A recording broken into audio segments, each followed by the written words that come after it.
এনেকুৱা এটা প্ৰশ্ন আহিছিলে যে কণ্ট্ৰাক্টৰ যদি বাছ হয়, কণ্ট্ৰাক্টৰ ক'ত থাকে? বাছত থাকে, তেতিয়াহ'লে ৰেফাৰী কি হ'ব? ইয়াৰ কিন্তু সঠিক উত্তৰটো হ'ব ৰেফাৰী হ'ব ফুটবল। আন এটা প্ৰশ্ন আহিছিলে যে 3A90 আৰু আনহাতে 3B1095 এইটো কেনেকুৱাকৈ কৰিছিলে? ইয়াৰ সঠিক উত্তৰটো কি হ'ব জানেনে? যে মান্থ ইয়াৰ কেনেকুৱাকৈ হ'ল মই পটককৈ দেখুৱাই দিছোঁ চাব।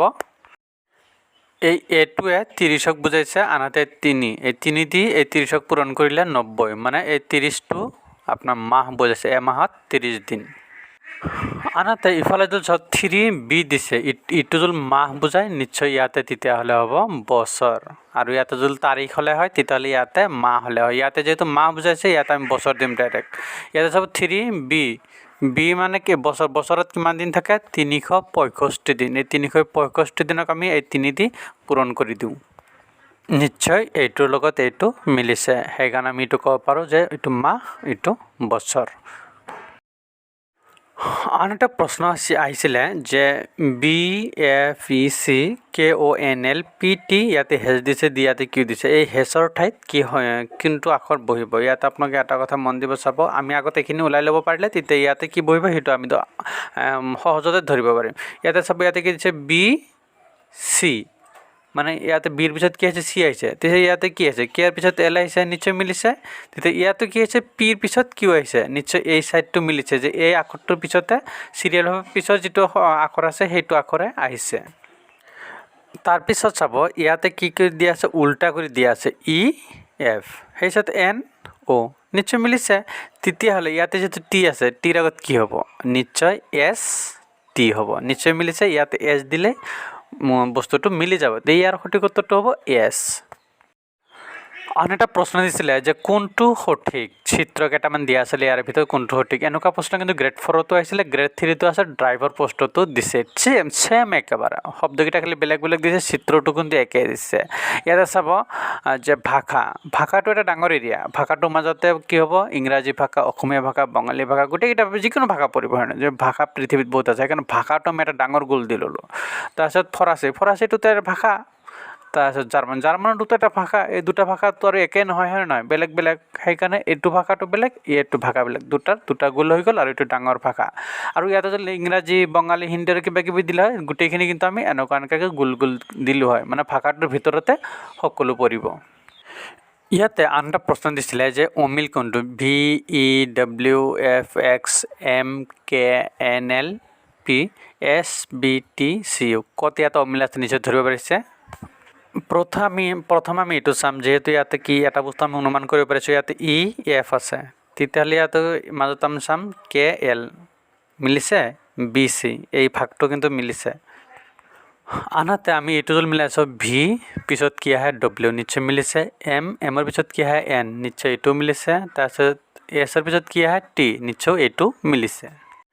এতিয়া যদি আমি চাওঁ VWX, এই তিনিটা মিলিছে, তেতিয়াহ'লে MNO, ইয়াতে কিন্তু অ হ'ব লাগিছিলে, হোৱা নাই। যিয়ে নহওক ইয়াতে STU, এইটো কিন্তু মিলিছে, এইটো মিলা নাই। ইয়াৰ সঠিক উত্তৰটো হ'ব এইটো MN, ইয়াতো হ'ব লাগিছিলে অ হ'লে মিলিলে হয়, যিহেতু এইটোই অমিল। আন এটা প্ৰশ্ন আহিছিলে যে শৃংখলটো পূৰ্ণ কৰে এটা 5, 7, 11, 17, 25, 35, 47, এইটো নিশ্চয় আপোনালোকে কৰিব পাৰিছে। এইটোত কেনেকুৱাকৈ হৈছে জানে? 2 প্লাছ কৰি গৈছে। ইয়াতে 5ৰ লগত 2 প্লাছ কৰিছে, কিমান হৈছে? 7, 7ৰ লগত 4 প্লাছ কৰিছে 11, 11ৰ লগত আকৌ কিমান? 6 প্লাছ কৰিছে 17, আকৌ 17ৰ লগত 8 প্লাছ কৰিছে 25, 25ৰ লগত আকৌ 10 প্লাছ কৰিছে 35, 35ৰ লগত আকৌ 12 প্লাছ কৰিছে 47, আৰু তেতিয়াহ'লে 47ৰ লগত 12ৰ পিছত কিমান? 14 প্লাছ কৰিলে 61 হ'ব। ইয়াৰ সঠিক উত্তৰটো হ'ব 61, মানে 2ৰ নেওতা ঘৰৰ যিটো ছিষ্টেম আছে, 2, 4, 2 দুগুণ 4, 6, 8, 10, 12, এনেকুৱা কৰি 2 কৰি বাঢ়ি গুচি গৈছে। আন এটা প্ৰশ্ন আহিছিলে 2, 3, 5, ইয়াত অমিল কোনটো? ইয়াত অমিল হ'ল এই 8টো। কেনেকৈ হ'ল চাব, যে এই বাকীবিলাকক 2, 3, 5ক এইবিলাক কি বাকী মাত্ৰ এটা সংখ্যা দিয়ে হৰণ কৰিব পাৰে, যে 2 আৰু 1, এই দুটা ছেট, আৰু 5 3 আৰু 1, এই দুটা ছেট, এই এটা ছেটে দি যায়, আনহাতে 5টোকো এই এটা ছেটে দি যায়।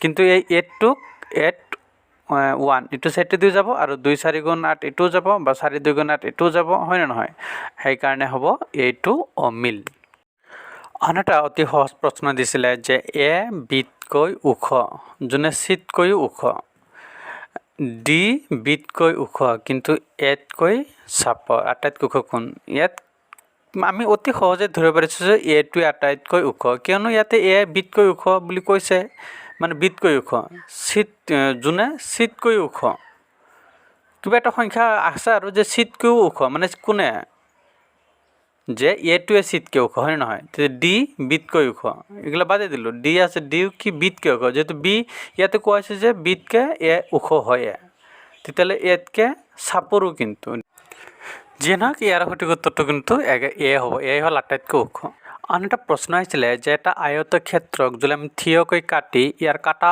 অংশটো মানে কটা অংশটো বাওঁফালে সংযোগ কৰি দিওঁ কি পাম এইটো হ'ল এটা আয়তক্ষেত্ৰ ইয়াক আমি কি কৰিলোঁ থিয়কৈ কাটিলোঁ কাটি এই ভাগটো আমাক কি কৰিব দিছে ইফালে লগাব দিছে তেতিয়াহ'লে ইফালে যদি আমি লগাই দিওঁ তেতিয়াহ'লে এইটো কি হ'ব এটা সামন্ত্ৰিক আমি পাই গ'লোঁ ইয়াৰ সঠিক উত্তৰটো হ'ব সামন্ত্ৰিক